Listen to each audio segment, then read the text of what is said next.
Hey everybody, welcome back. Wanted to talk about Indiana Jones here really quickly because it's been coming up a lot and people have asked me some questions about it and I wanted to address something with it. Now I want to point out, first of all, I am a traditionalist. I do like for the franchises that I grew up with to stay in character, which is something that Hollywood seems to like to try to break now. Whoever it is, whether it's Warner Brothers, Marvel, Disney, whatever, they like to take these traditional characters and go completely out in left field with them. I don't like it. A lot of people don't like it, like with the Star Wars franchise and Star Trek and other things that we grew up with and have seen drastic changes with, and traditionally those changes do not work. People don't like it. Now, as far as Indiana Jones and the Dial of Destiny, I'll tell you right now, I have not seen the film. And quite frankly, I don't feel like I'm too interested in seeing it because it looks like they've gone out in left field with it, with this franchise, same as they have with so many others. And I don't want my impression of the classic Indiana Jones character to be spoiled, if you will. Maybe I'll see it, maybe I won't, I don't know. I haven't seen it yet. A lot of people are saying it's a bad film. I've had a few people say that they saw it and they did like it. Hey, it's all a matter of taste. If you liked it, that's fine. I'm not picking on you. Now, what they're complaining about here specifically and what I'm addressing is the box office numbers. And they're saying that it earned $60 million domestically in the United States and 70 million overseas on their 3-day weekend for a total of 130 million, which is not good at all, especially with a more than 300 million budget that we're aware of, and that's probably not counting advertising and everything else. However, those numbers are lower than people realize.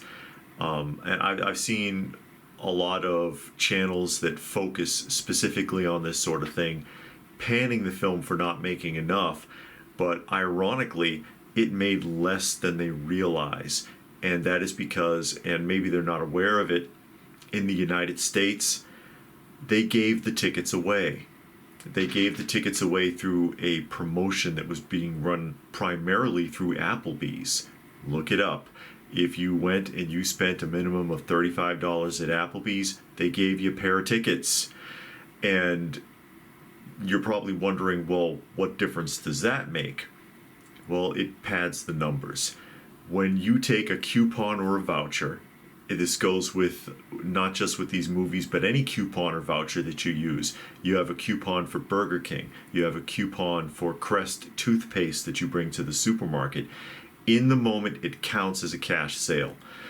So if you have your Dollar Crest coupon and it normally costs 3 hypothetical numbers, and you go and you buy it with that coupon in that register and on their ledger, it's a $3 sale. So not until they do their quarterly reporting will that coupon be redlined and the true number reflected. They redline it as a loss, $1 promotion, and then they correct it to $2. But when the sale is made, it counts as 3. Same thing with these movie tickets. And it's a bad sign actually that they chose to do that promotion with Applebee's, because it says that the studio knew they weren't going to do well, and they tried to pad the numbers to make it not look so bad, to encourage more people to come and see. Because if you heard that it did really crappy numbers, that it just reinforces your disposition that, oh, I'm just not going to go bother to see it because, wow, it's really doing badly. And I've seen these kind of promotions before. I've gone to free films this way. I saw a Van Damme film in the 90s. I forget what the name of it was. It was the one where he was in prison and he fought some guy called the Sandman. They knew that film wasn't going to do well. They gave it away in comic shops. They gave tickets away to the opening night with the comic book purchase. I got mine through New England Comics. I got a pair of tickets that way. The Phantom that came out in the 90s. They gave away tickets at an ice cream festival in downtown Boston. Bought an ice cream, got two tickets rather, for the Phantom, and took my kid to see it for free because they knew it wasn't going to do well, but it pads the numbers temporarily until the quarterly report, and that's what's happened here. So they're saying it made domestically 60 million in the United States, but let's imagine, if you will, that 30% of those were promotional tickets, just hypothetically speaking, because I don't have those numbers. You're not going to know what those numbers are. You might be able to decipher it after the quarterly report, but let's say 30% of them. So instead of 60 million domestically, it technically made 40, just as an example. That's what's happened here.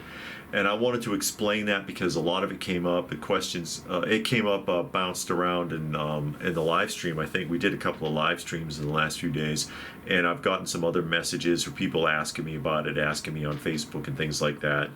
And so I thought I would just throw that out there. I don't typically do this angle of discussion, and again, I'm not panning the film. I haven't seen it.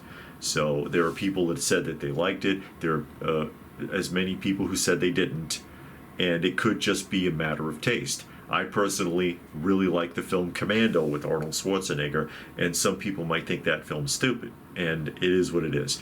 But I wanted to throw that out there. This is something a lot of people that are looking at these numbers probably never considered, and I wanted to share it. So thoughts, let me know what your thoughts are in the comment section down below. Please do give the video a thumbs up if you got anything out of it. Hope you did. Please do subscribe to the channel. Primarily, this is a nostalgia channel. We talk about all sorts of nostalgia things, from vintage toys to vinyl records to old TV shows and commercials even, and so on. So check out some of the other content if you're new. You may be surprised. And if that's it, then what more can I say? But thanks for watching, and we'll see you again soon.